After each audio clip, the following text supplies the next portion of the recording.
Friends, Andhra Pradesh రాజకీయాలపైన యావత్ భారతదేశమే కాకుండా అనేక వర్గాలకు చెందిన ఎంతోమంది రకరకాల అభిప్రాయాలను ఫేస్బుక్ ద్వారా, ట్విట్టర్ ద్వారా లేదా ఇతరత్ర ఇన్స్టాగ్రామ్ ద్వారా వెల్లడిస్తూనే ఉన్నారు. కొంతమంది అయితే ఊహాతీతమైనటువంటి వ్యాఖ్యలు కూడా చేస్తున్నారు. తాజాగా పూనం కౌర్, ఈ పేరు తెలియని ప్రేక్షక జనం లేరు, ప్రపంచం లేదు. పూనం కౌర్ ఎవరో, ఆమె జీవిత చరిత్ర ఏంటో ప్రతి ఒక్కరికి తెలుసు. ఆమె తాజాగా ఒక ట్వీట్ చేశారు. ఆ ట్వీట్ కేవలం 3 పంక్తుల్లోనే ఉన్నా దాని అర్థం మాత్రం చాలా విశాలమైనదిగా కనపడుతుంది. ఉదాహరణకి మనం చూద్దాం ఆ tweet. Losing as a principled warrior is better than winning as conspiring cheater.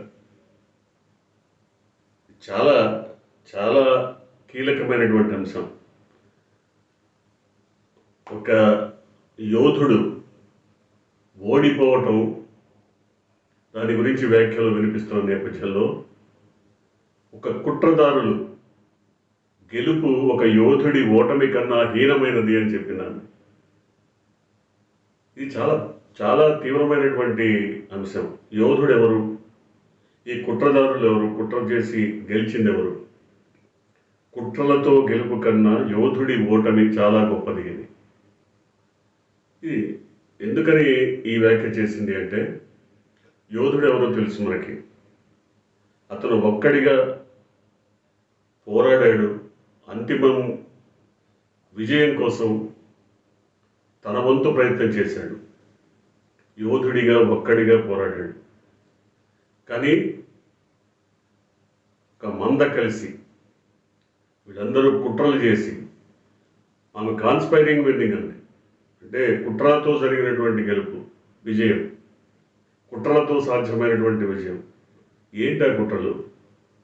రకరకాలు వాళ్ళ పేపర్లలో, సోషల్ మీడియాలో, నేషనల్ మీడియాలో చాలా వ్యాఖ్యలు వినపడుతున్నాయి. అనేక రకాల కుట్రలు, అనేక రకాల అంశాలు వినపడుతున్నాయి. ముఖ్యంగా ఈవీఎంలకు సంబంధించి ఇంకా ఇంకా కొన్ని తప్పుడు ప్రచారాలు, మోసపూరిత వాగ్దానాలు, వీటన్నిటి గురించి రకరకాల అంశాలు వినపడుతున్నాయి. అంతేకాదు, ఒక యోధుడి కుటుంబాన్ని నిట్ట నిలువుగా చీల్చి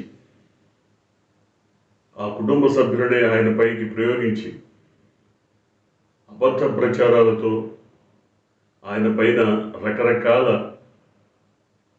వ్యాఖ్యలు చేస్తూ చర్చలు సాగించిన ఎల్లో మీడియా.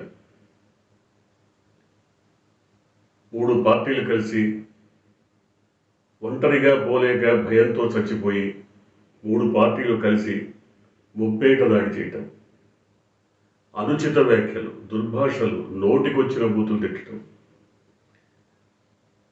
అసలు అభివృద్ధి లేదంటాం, అభివృద్ధి కళ్ళకి కనపడకపోవడం ఒక దౌర్భాగ్యం, అభివృద్ధి లేదని ప్రచారం చేయటం, సంక్షేమాన్ని వక్రీకరించడం, ఒకటి కాదు ఇన్ని రకాల కుట్రలు ఫలితమే ఆ గెలుపంటున్నామే.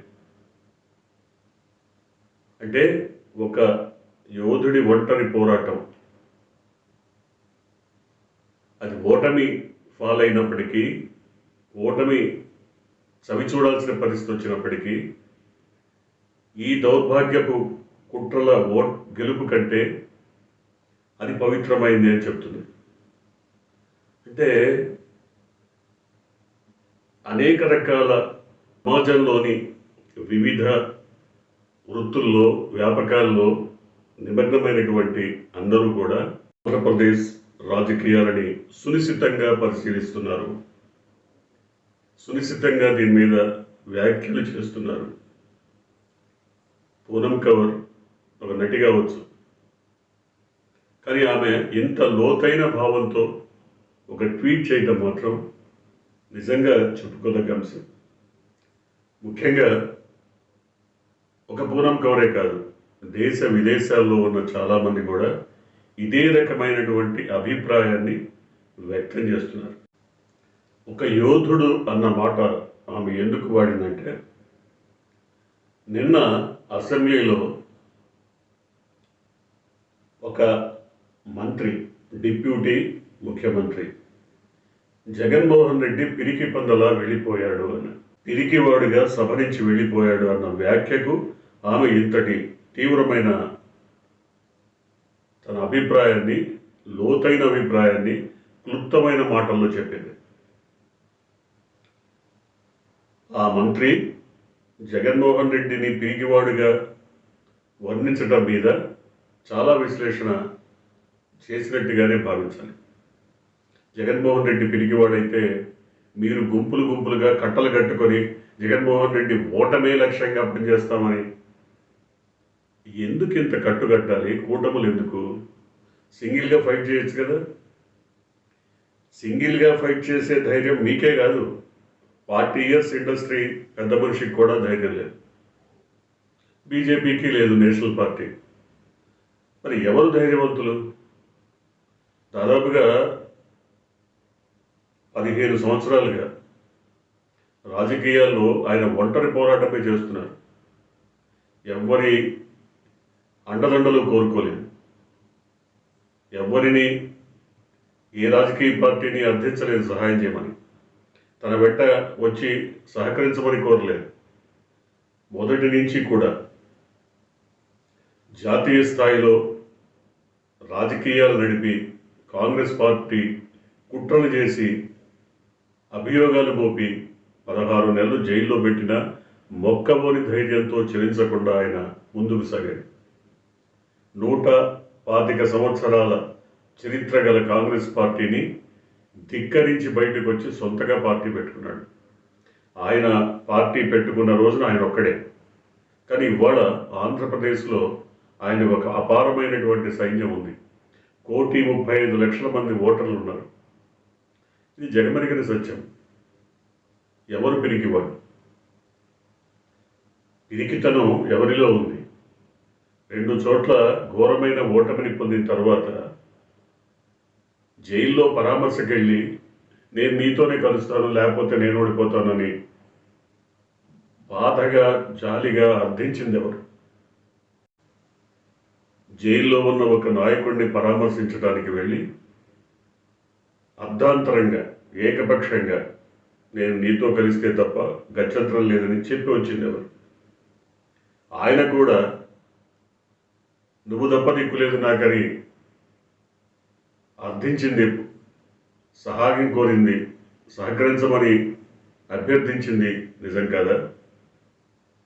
అప్పుడే కాదు, ఎప్పుడైనా పచ్చ మీడియా, ఎల్లో మీడియా 15 ఏళ్లుగా చెప్పిన అబద్ధం చెప్పకుండా, రాసిన వ్యాఖ్య రాయకుండా అనేక రకాలుగా ఆయన్ని ఎన్ని భాషలతో తిట్టారో అన్ని భాషల్లో తిట్టింది. ఎంత వక్ర భాష చెప్పాలో అంతా చెప్పింది. జనంలో ఎంత విషం నింపాలో అంతా నింపింది. అయినా ఒక్కడిగానే పోరాడి. ఎవరు పిరికివాళ్ళు? ఇంత మీడియా వ్యవస్థను పెట్టుకొని, ఇంత కార్యకర్తల వెనుదన్నుగా ఉన్నటువంటి పార్టీలు కూడా ఒంటరిగా పోటీ చేయలేక, ధైర్యం లేక ముప్పేటగా కలిసిపోయి ముగ్గురుగా వచ్చి పోటీ చేసిన చరిత్ర ఎవరిది? ఇవాళ మీకు ఆ స్థాయి వచ్చిందంటే కారణం మీరు మరో పార్టీలో దాదాపుగా విలీనమైపోయినట్టే.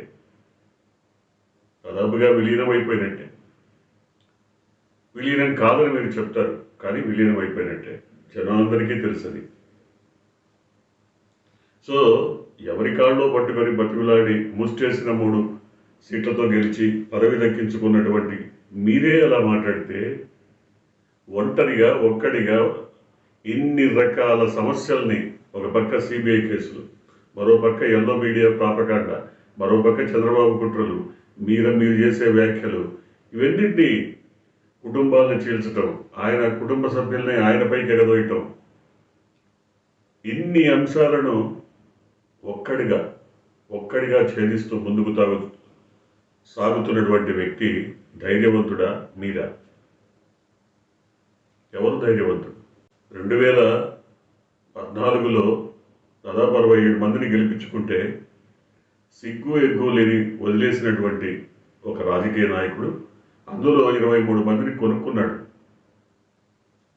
కొనుక్కున్న మొక్కవోని ధైర్యంతో ప్రజల్లోకి వెళ్ళి తన రాజకీయ లక్ష్యాలను అభిప్రాయాలను తెలియజేసి అద్భుతమైనటువంటి మెజారిటీతో 2019లో గెలుపొందిన వ్యక్తి పిరికిపాడ. దాదాపుగా 10 ఏళ్ల కాలం ప్రయాణించినా కూడా ఒంటరిగా పోటీ చేసే ధైర్యం లేని మీరు పొత్తు రాజకీయాలతో గట్టెక్కినటువంటి పరిస్థితి మీద ధైర్యం? ఎవరి ధైర్యం? ఇలాంటి వ్యాఖ్యల్ని చూసిన తర్వాత అనేక రంగాల్లో ఉన్నటువంటి వివిధ రంగాల్లో ఉన్నటువంటి వారంతా కూడా ఇలాగే స్పందిస్తున్నారు. ఆ స్పందనల ఫలితమే పూనం కవర్ లాంటి వాళ్ళైతే ధైర్యంగా ఒక ట్వీట్ చేశారు. ఒక పోరాట యోధుడి ఓటమి మీ కుట్రల ఫలితంగా వచ్చిన గెలుపు కంటే గొప్పది అని ఆమె చెప్తోంది. ఇది ఈ మాట చెప్పడానికి ప్రేరణ కారణం నిన్న ఆ డిప్యూటీ ముఖ్యమంత్రి చేసినటువంటి వ్యాఖ్య. ఈ వ్యాఖ్యని చాలా సీరియస్గా తీసుకున్న చాలామంది ఇదే రకమైన భాషను చెప్పారు. కేంద్రం ఒక పక్క అప్పట్లో కాంగ్రెస్ ఢిల్లీలో ఉంది, రాష్ట్రంలో ఉమ్మడి ఆంధ్రప్రదేశ్లో ఉంది. కేసులు పెట్టారు, జైలుకు పంపారు, ఇబ్బందులు పెట్టారు, వ్యాపారాలని ఎక్కడికక్కడ స్తంభింపజేశారు. అయినా చెల్లించాలి. ఆ తర్వాత ఆయన 2014లో ఒంటరిగానే పోటీ చేసి 67 స్థానాలు సాధిస్తే అందులో 25 మందిని కొట్టేశారు. అయినా ఎక్కడ బాధపడలేదు. 2019లో అద్భుతమైనటువంటి మెజారిటీ సాధించిన తర్వాత కూడా కుట్రలు, కుతంత్రాలు, దగ, వంచన, మోసంతో ప్రజల్ని ఏమార్చడానికి ఎన్ని రకాల ప్రయత్నాలు చేయాలో అన్నీ చేశారు. అయినా కూడా ఆయన ఎక్కడ తలొంచలేదు, తలొగ్గలేదు, భయపడలేదు, వెనుకడుగేయలేదు. లేదు మీలాగా కూటమి గడదాం రండని 10 మందిని పిలవలేదు, భయంతో వణికిపోలేదు. మొక్కవోని ధైర్యంతోనే ముందుకు సాగారు. తను చేసిన పాలన నచ్చితే ఓటేయమని అడిగారు, లేకపోతే వద్దన్నారు. నచ్చకపోయి ఉండొచ్చు జనానికి. 2024 ఎన్నికల్లో ఓటమి కూడా ఆయన్ని నిబ్రంగానే నిలబెట్టడానికి కారణం 40% ఓట్లు ఆయనకి రావటం. ఇదే 40% ఓట్లతో 2019లో 23 సీట్లు వచ్చాయి టీడీపీకి. ఇదే 40% ఓట్లతో 2014లో టీడీపీ అధికారంలోకి వచ్చింది. కానీ ఇవాళ 40% ఓట్లు వచ్చిన పార్టీకి కేవలం 11 అసెంబ్లీ స్థానాలే వచ్చాయి.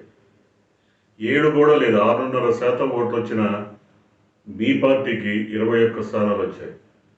ఇదంతా మిరకిల్ కాదా? ఇదంతా ఒక మిస్టరీగానే కనబడలేదా? అయినప్పటికీ మీరు పిరికి పందగా వెళ్ళిపోయాడు, పిరికివాడిగా వెళ్ళాడు. ఆయన అసెంబ్లీలో ఉంటే తప్ప అసెంబ్లీని చూడనటువంటి, అసెంబ్లీ ప్రొసీడింగ్స్ని, అసెంబ్లీ సెషన్స్ని చూడనటువంటి ప్రేక్షకులు లక్షల్లో ఉన్నారు. మీరు ఎంత డబ్బా కొట్టుకున్నా అంత వ్యూవర్షిప్ రాదు. ఆయన అసెంబ్లీలో నిలబడితే అద్భుతమైనటువంటి వాగ్బాణాలను సంధిస్తాడు కాబట్టి వాటిని వినడానికి లక్షల్లో వ్యూవర్షిప్ వస్తుంది. అందుకోసం మీరు కోరుకుంటున్నారని చెప్తే బాగుండేది. కానీ ఏదో పిరికివాడుగా వెళ్ళిపోయాడు, భయంతో వెళ్ళిపోయాడని చెప్పడం మాత్రం, ఇదిగో పూరం కవర్ లాంటి వాళ్ళే స్పందించారంటే మీ పరిస్థితి ఏంటో అర్థమైపోతుంది. ఇలాంటి వ్యాఖ్యలు ఇలాగే కొనసాగిస్తారో లేకపోతే వీటికి ఫుల్ స్టాప్ పెడతారో చూద్దాం.